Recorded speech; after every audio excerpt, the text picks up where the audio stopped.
¿Queréis saber cómo está la actualidad del Barça, esas palancas económicas, fichajes, ventas? Me traigo a Albert Fernández para que nos dé la última hora sobre el conjunto culé.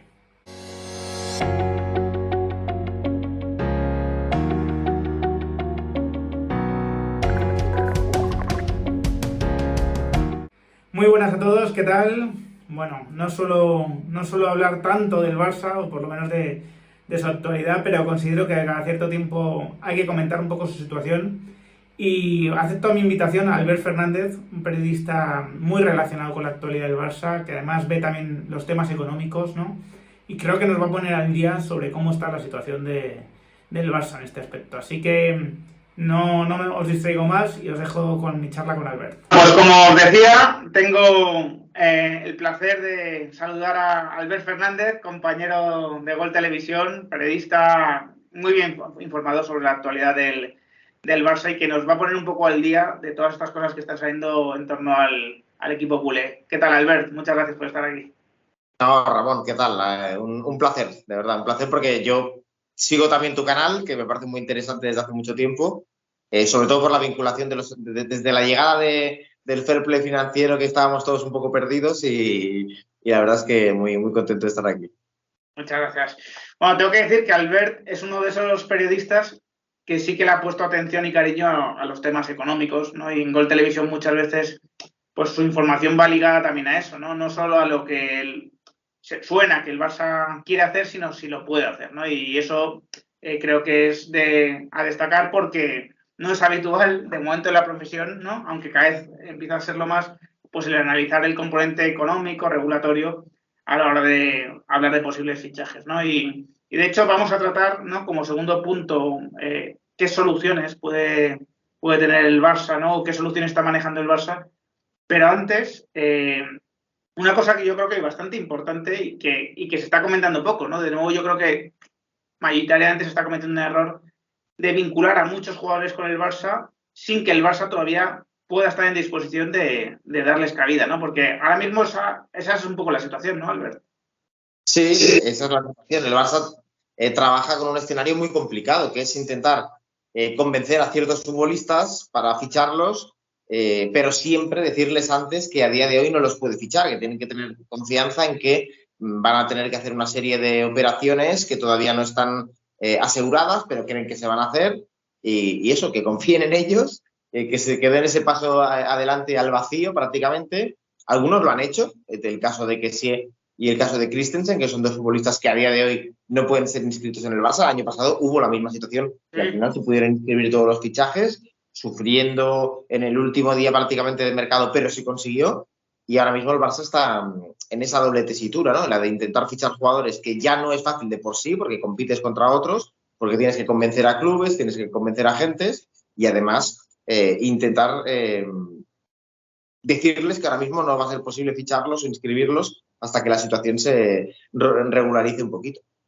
Eso es efectivamente, ¿no? Que sí y Christensen son jugadores del Barça, pero todavía efectivamente no cumplirían las condiciones para ser inscritos. Y fíjate, ¿no? Porque comentábamos antes, ¿no? Te preguntaba yo, oye, y la renovación de Araujo, ¿no? Porque el Barça está cometiendo la renovación de Gavi, pero antes ha hecho la de Araujo. Es que para la renovación de Araujo también hay que hacer cosas. O sea, recordad que renovar a un jugador al que le subes el salario es de alguna manera como ficharlo, como volver a inscribirlo, ¿no? Entonces, con Araujo también hay que, o sea, lo primero es que hay que arreglar el tema de la renovación de Araujo, de cumplir las condiciones para poder inscribir la renovación de Araujo, ¿no? Claro, con Araujo hay un pacto absoluto, un pacto oficial, pero es un pacto tácito, en el sentido de que no se ha podido formalizar teniendo en cuenta que todavía no se puede, porque eso sería un incremento del sueldo, como tú bien dices, que fuera de la o sea, dentro de la regla 1.4 ahora mismo es un problema gordo para el Barça, y en ello están. A priori no va a pasar nada, el Barça tiene modos, ahora lo explicaremos, y esta es uno de los jugadores que seguro que va a estar el año que viene jugando en el Barça, no hay ninguna duda, pero a día de hoy no deja de ser un problema. Lo mismo sucede con Gavi, que no está renovado oficialmente, pero la renovación está cerca, pero para abordar oficialmente esa renovación, para formalizarla realmente en un papel y que él ya empiece a cobrar ese dinero, ya ¿no? Esa nómina exacta entre las nóminas del Barça, pues también se va a tener que dar más pasos para solucionarlo. Es así. Efectivamente, ¿no? Porque como ha recordado Albert, el Barça de momento está bajo la regla 1-4, según información que salió hace poco en tu playbook, que suelen ser bastante fiables, ¿no? Con la información económica, el Barça tiene una masa salarial de 570 o algo así millones de euros y hay que recordar que ahora mismo está en un límite incluso negativo, ¿no? Por lo tanto, el Barça tiene que intentar ir adecuando su límite a su masa salarial y eso solo se puede hacer bajando la masa salarial y subiendo el límite, ¿no? A base de ingresos y de reducir gastos. No es otra cosa que eso, lo que pasa es que a marchas agigantadas, ¿no? Vamos a hablar de algunos nombres, ¿no? Ya no solo desde el componente económico, que también, sino también desde la información que puedas tener tú. Y un primer nombre es el de Rafinha, que parece que se ha podido complicar un poco el fichaje porque el Leeds no se activa la cláusula, ¿no?, de 25 millones de euros del Leeds porque va a permanecer en la Premier League. ¿Eh? ¿Qué idea o qué feeling tienes tú con la posibilidad de que llegue Rafinha al Barça? Yo estoy investigando sobre el asunto Rafinha porque el día que el Leeds se salva, Rafinha marca. Sí. Entonces, de alguna forma, hay una situación irónica en la que él mismo, obviamente siendo un profesional y salvando a su equipo, que es lo que tiene que hacer, pero torpedea su fichaje. Y es algo que me reconoce el club. O sea, el club me dice, sí, la verdad es que de alguna forma él se ha tirado piedras sobre su propio tejado porque ahora es muy difícil ficharlo. El Leeds no te lo va a regalar y te va a poner un precio alto porque es un jugador codiciado. Y valía 25 millones de euros. 25 millones de euros sí era un precio que el Barça se podía plantear teniendo en cuenta, insisto, estas soluciones económicas para poder fichar. Otra cosa es, que es lo que estoy intentando investigar y de momento no tengo ningún tipo de información al respecto, viendo cómo lo celebró, viendo cómo acabó la fiesta, viendo que acabó entre el público y sabiendo que él va loco por fichar por el FC Barcelona, o eso es lo que a mí me comentaron, que él tuviera algún pacto con Víctor Horta, director deportivo del Leeds, que le dijera, mira, si nos salvas, si nos salvamos, vamos a facilitar tu fichaje, vamos a intentar poner un precio bajo al FC Barcelona teniendo en cuenta que había esa cláusula y todos contentos, ¿no? Es mi única solución, porque en el Barça a mí me mostraron pesimismo, no tienen nada contra el Leeds, pero me mostraron decepción con lo que fue el final de Liga y con ese tanto de penalti que de alguna forma hace muy, muy, muy difícil ese fichaje.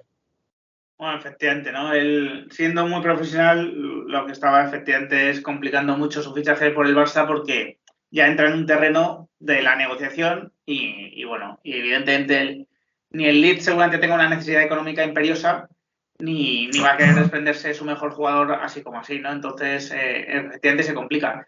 Se habló la semana pasada, Albert, de Soler y Gallá, hubo reuniones, creo que de Laporta, ¿no? Sí. Bueno, no me acuerdo ahora el dirigente del Valencia. Fue con Peter Lim. Con el hijo con un familiar de Peter Lim y con Anil Murphy. Eso es, con Anil Murphy, justo. ¿Te consta que es más una y con Joe Willing y Anil Murphy. ¿Te consta que es más un ofrecimiento del Valencia que a lo mejor lo ha podido hacer con otros equipos o que hay un interés real del Barcelona en estos jugadores? ¿Un mix puede ser, a lo mejor?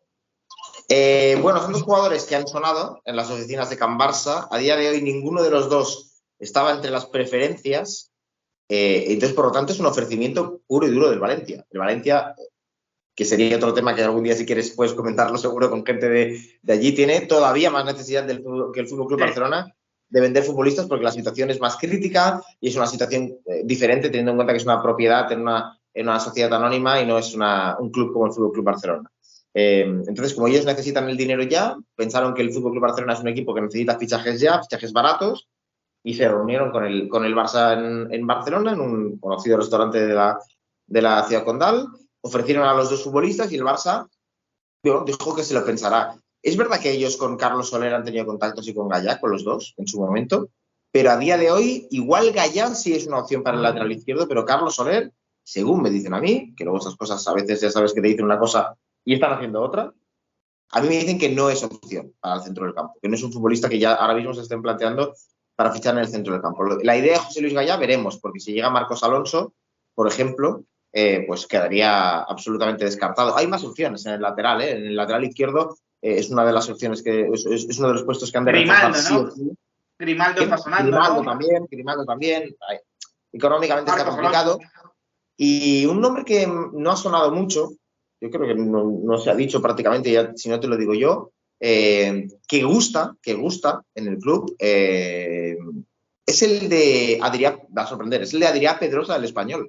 Claro, el Español es un club que no suele negociar con el Fútbol Club Barcelona fichajes, por ahí es raro, pero sí que me consta que es un jugador que deportivamente y de futuro gusta. Mucha gente le va a sorprender porque dirá, bueno, Adrià Pedrosa igual no es un jugador que ¿no? Parezca al nivel Fútbol Club Barcelona, pero es un jugador que gusta y también el lateral del Celta es otro jugador sí. que... Ha sido uno de los laterales de la liga en los últimos años, Sí. ¿no? Galán, Javi Galán, que es un Javi Galán, jugador sí. Sí, Javi Galán. que gusta mucho, pero el Celta, por lo que me han dicho a mí también, les ha dicho que son 18 millones de euros, que les parece un precio además bastante bueno de mercado y no van a bajar ni un céntimo, así que eso complica también el fichaje. Claro. Y el nombre gordo, aunque te preguntaré por una posible salida, es Lewandowski. El agente Pini Zahavi no está siendo muy sutil, precisamente. Está yendo bastante a saco, ¿no? Aparentemente, para liberar a Lewandowski del Bayern. Comenta que el año pasado no querían ofrecerle la renovación y que ahora deberían facilitar su salida. Jugador de 34 años, o que va a cumplir 34 años al menos, evidentemente, ¿no? Un jugador de élite absoluta. No sabemos cuánta durabilidad, pero de élite absoluta. Pero cómo es, independientemente de lo que hablaremos en la segunda parte, de las posibles soluciones que tiene el Barça. Pero ¿cómo te parece de viable este fichaje? O sea, ¿le ves posibilidades? ¿Crees que Laporta está pecando optimista como le ha podido ocurrir otras veces? Es un caso curioso el de Lewandowski, porque si preguntas en la parte directiva, te lo van a cifrar en un porcentaje muy alto, muy alto. Si preguntas en la parte más ejecutiva, administrativa, de fichajes, incluso deportiva, te lo cifran en un porcentaje mucho más bajo, algunos en un porcentaje ínfimo. Entonces yo creo que voy a intentar ponerle algo cercano al 50%, un poquito más bajo el 50%, un 40%, por decirte algo, porque el Barça, si activa esas famosas palancas económicas que se han puesto tanto de moda, irá por él como objetivo prioritario, eso lo tengo muy claro, y si hace falta hacer fichajes low cost en otras posiciones, Lewandowski es el gran objetivo, porque es difícil encontrar un jugador nivel top, como es el de Lewandowski, por cierto, a un precio que más o menos el Barça pueda fichar, teniendo en cuenta las circunstancias de su edad, que acaba contrato el curso que viene, pero por otra parte hay uno, que esas palancas económicas tienen que activarse, eso no es tan sencillo, eso no es realmente ir y activar una palanca, sino tienes que negociar, tienes que hablar, tienes que buscar una oferta, tiene que gustarte, tiene que no ser una hipoteca para el futuro. Y dos, está el Bayern de Múnich, y el Bayern de Múnich no es un invitado de piedra, el Bayern de Múnich decide porque el futbolista tiene contrato. Y sabes tú que el Bayern de Múnich no es un equipo que ni necesite ahora mismo 30, 40 millones imperiosamente, ni esté acostumbrado a vender a sus jugadores, no es un club vendedor. Entonces, no va a ser una operación tan sencilla como la gente piensa, ¿no? El Lewandowski inminente, Lewandowski ya crece. Bueno, podrá hacerse, pero va a tener que ser un trabajo laborioso, un trabajo difícil, y no creo que llegue su fichaje en el mes de junio, sinceramente. Yo lo dudo mucho, si me equivoco. Insisto, aquí estoy para decirme equivocado, pero yo, vamos, apostaría todo que si llega en junio, prácticamente imposible. Claro, es que el Bayern no tiene una necesidad económica imperiosa, tiene un jugador, vamos, ya totalmente amortizado, pero al que le queda un año que puede disfrutar de élite de él. No tiene, el mercado no ofrece, ¿no? Ya lo hemos visto que han volado Mbappé y Haaland.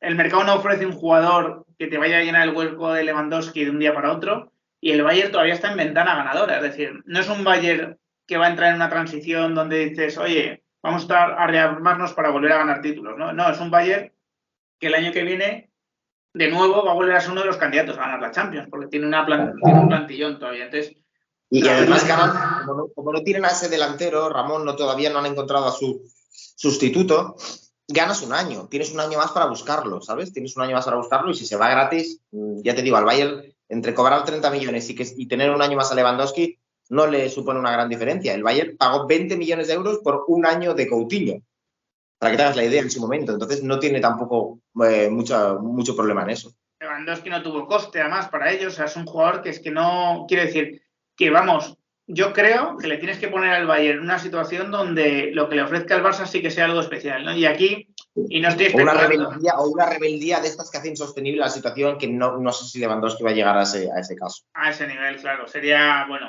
complicado después de tantos años, ¿no? En el Bayern. El caso es que es verdad que el Barça tiene una moneda de cambio, y no hablo de cara al Bayern, aunque seguro que al Bayern le encantaría esa moneda de cambio, y es Frenkie de Jong, ¿no? Que es un jugador que está sonando mucho su salida. Creo que fue Gerard Romero el que cifró en un 95% de posibilidades de que saliese el Barcelona. No sé cuál es tu información al respecto. ¿Cómo lo ves? Sí. Fíjate que justo antes de que Gerard Romero también contara eso, contamos en Gol que el Barça se lo estaba pensando, que ya las informaciones que a mí me habían dicho la palabra es del propio Laporta, no es mía, hablando con periodistas, la palabra intransferible había desaparecido, se había desvanecido. Ya se hablaba de venta según la necesidad, venta según necesidad del club, esto es así. De ahí se pasó a rumores del Manchester City. Yo preguntando en fuentes del City, a mí me dicen que a Guardiola no es un futbolista que le entusiasme, que nunca. Que Guardiola considera que es un buen jugador, pero un poco incluso sobrevalorado. En cambio, en el otro equipo de Manchester, en el United, con la llegada de Ten Hag, sí que parece el claro candidato. Al Barça le está empezando a llegar también que el Paris Saint-Germain es un equipo que piensa mucho en su fichaje, quieren reforzar el centro del campo. Obviamente ya sabemos todos que tiene dinero el Paris Saint-Germain, no hace falta que digamos nada de eso, y yo sigo pensando que si no cambian mucho las cosas a nivel económico, si no se encuentra una solución pronto, es la venta más obvia, más clara. Es el jugador que tiene más cartel, más allá de Pedri, está ahí a nivel transfer market, a nivel precio de mercado, y es el jugador más prescindible en el sentido de este tipo de jugadores, que tienes jugadores jóvenes en el centro del campo, que llega Franck Kessié, que la afición tampoco le gusta a Frenkie de Jong, no es ni mucho menos, pero no se ha encariñado de una manera exagerada con Frenkie, y que a ojos de la afición, podría ser una venta aceptable, ¿no? Entonces yo sigo pensando que Frenkie va a salir. Estoy prácticamente seguro que la información que contó Gerard Romero sigue completamente vigente. Sí. Pues, claro, la venta de Frenkie de Jong sería, lógicamente, para intentar ir remontando esa situación económica desastrosa que se encontró ya en Laporta, hay que decirlo, y las famosas palancas, ¿no? Que es de lo que vamos a hablar ahora. Efectivamente, me ha gustado la alusión que has hecho antes, porque parece que son cosas que tú pulsas o que tú tiras y se soluciona el tema. No, vamos a ver. Son decisiones, son negociaciones que implican, lógicamente, pues desprenderte de algo, ¿no? Temporalmente, definitivamente, lo que sea. Y en una situación problemática para el Barcelona porque tienen necesidad, ¿no? No es lo mismo.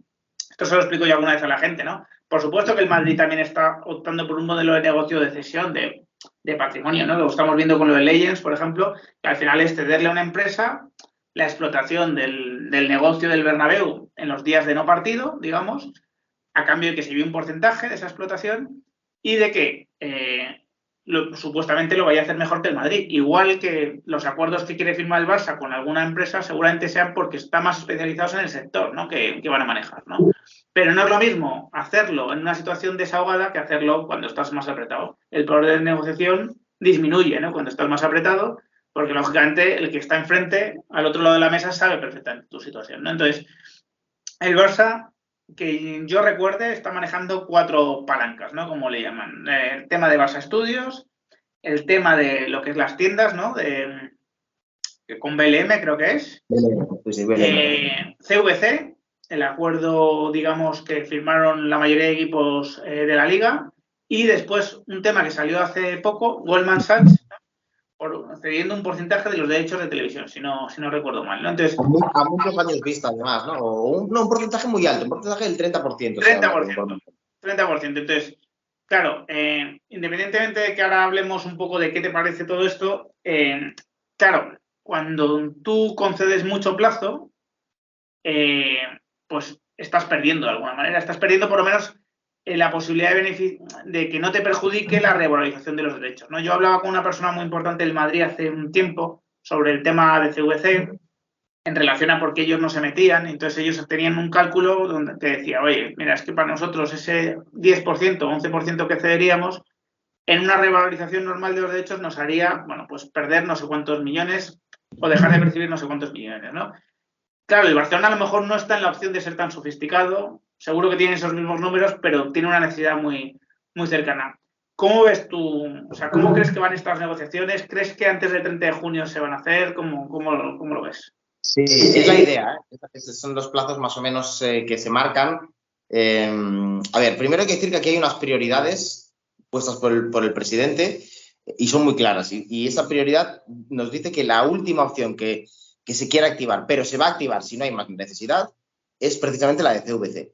Porque ellos consideran que es la que les aleja más de ingresos de futuro, que es la más peligrosa en ese sentido, con la famosa Superliga, etcétera, etcétera, para ir alineados también con el Madrid, con la Juve, pero eso no significa que no lo vayan a hacer porque hay otra cuestión, que hay quien piensa que endeudarse de alguna forma para el futuro ahora, si haces bien las cosas puede ser buena para el futuro, porque si tú eres capaz de hacer un equipo ganador, un equipo competitivo, tu caché también va a aumentar, tus ingresos van a aumentar, seguramente tengas alguna figura que te traiga también más dinero como hacía Messi en su momento. Es decir, a veces cuando una empresa está en quiebra, tú lo sabes bien, o está cerca de la quiebra, lo que tiene que hacer no es ahorrar, sino invertir más precisamente ese último intento para intentar acabar subiendo, ¿no? Pues eso el Barça también se lo plantea un poco de esta forma. Pero el orden siempre es BLM o Barça Studios, esa sería la primera opción, pero es la complicada, porque ahí lo que necesitas es un comprador.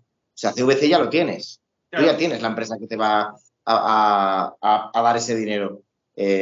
Aquí necesitas un comprador que te haga una oferta que te satisfaga, que el comprador vea claro que eso va a ser rentable a futuro, y para eso también necesitas tú darle garantías de que vas a tener un equipo que va a seguir siendo mediático, competitivo. O sea, no es tan sencillo, ¿no? En eso están, obviamente. Yo me consta que el trabajo lo están haciendo fuertemente. Y luego está el tema de Goldman Sachs, que ahora mismo se está hablando mucho. La verdad es que creo que incluso en el día de hoy me ha llegado la información de que el Barça está hablando con Goldman Sachs, con el que ya tiene tratos, obviamente, para un crédito a la hora de hacer la ciudad deportiva y a la hora de hacer el nuevo Camp Nou y a la hora de hacer el Spy Barça. Y vamos a ver si por ahí, si con la venta de ese 30% de derechos audiovisuales, que es mucho dinero, pero también es un largo plazo, es lo que decimos. Seguramente la administración Laporta va a quedar cubierta si se hace eso, al menos durante 2-3 años. Si lo hacen bien, las cosas van a ir bien, pero después de Laporta van a venir más presidentes en el FC Barcelona, y lo que tienen que tratar, y ahí está la dificultad, es que esos presidentes que lleguen nuevos, esas nuevas administraciones, no se encuentren con problemas heredados, porque ellos saben lo que es tener problemas heredados, ¿no? Entonces, ahí está toda la discusión, ahí está ahora mismo las cartas sobre la mesa, están negociando una por una. Siempre, ya te digo, si todo acaba fallando, CVC será algo a lo que el Barça se va a tener que acoger, porque lo que no puede hacer el Barça es no fichar. Este mercado sería dramático a nivel deportivo, porque ya hemos visto lo que le ha costado este año. Claro, es que lo has comentado un poco todo, ¿no? Seguramente Laporta a corto plazo le luciría mucho cualquiera de estas ventas, cesiones, porque podría reforzar el equipo, podría ir balanceando un poco mejor, ¿no? Todas las pérdidas que tenía. Pero claro, el Barça, fijaos, un 30% de los derechos de televisión, que a día de hoy estaríamos hablando de unos 45 millones al año, que dejas de percibir. Efectivamente, ¿no? Durante los primeros años, como tú has percibido un adelanto, no lo notas. Pero llega un momento donde además ya no son 150, sino que la realidad demuestra que los 150 pueden pasar a ser en unos años 200, 300, ya estás perdiendo 90 cada año. Y no es que estés dejando de percibir 90 tú, que por supuesto sí, es que lo está recibiendo el Madrid, por otro lado. Entonces, tú al final compites con el Madrid, no compites, con todos los respetos, contra el Albacete, compites contra el Madrid. Y claro, que el Madrid cada año te saque 40, 50, 60, 90 millones de euros solo por este concepto, que al final es un ingreso pasivo, es un ingreso que no tienes que hacer nada por gestionarlo. No es, si lo haces bien, vas a ganar lo mismo que si haces mal, porque es una revalorización que se va produciendo. Pues claro, el siguiente a la puerta puede decir, oye, tú me has dado un club que no puede competir con el Madrid, ¿sabes? Y luego aquí hay una cosa, Ramón, que no se ha hablado tanto, pero que es importantísima en el Barça, y es: ¿por qué están fichando tantos jugadores libres de mercado? Bueno, obviamente, libres de contrato. Obviamente son jugadores que vienen a buen precio, pero es que el Barça, hasta hace bien poco, creo que es algo que está en vías de solución, ha solucionado, y esto lo conocerás tú mucho mejor que yo no soy un experto, pero es que estaba con el patrimonio neto negativo. Para que la gente lo entienda, eso significa, si no me confundo, si no me corriges, que lo que tú tienes, jugadores, infraestructuras, ciudades deportivas, vale menos que la deuda que tienes. Eso es una barbaridad.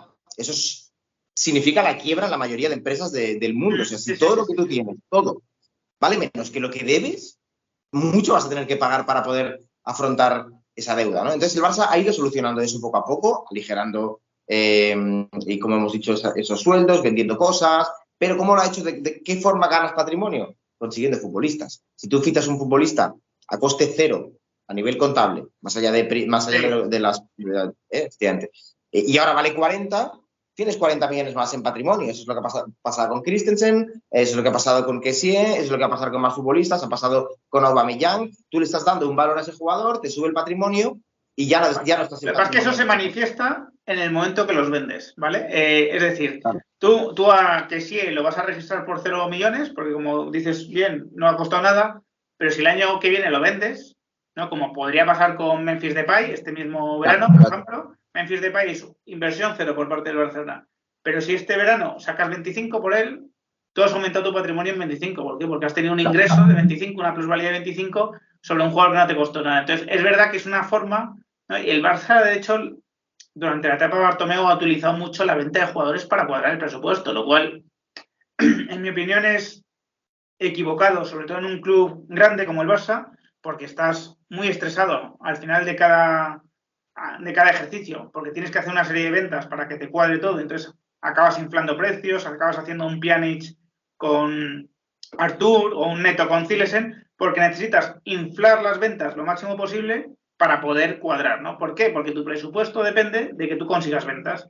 El Madrid, por ejemplo, no presupuesta en ventas cero normalmente. Es decir, no vamos a vender a nadie. Si vendemos, será beneficio, ¿no?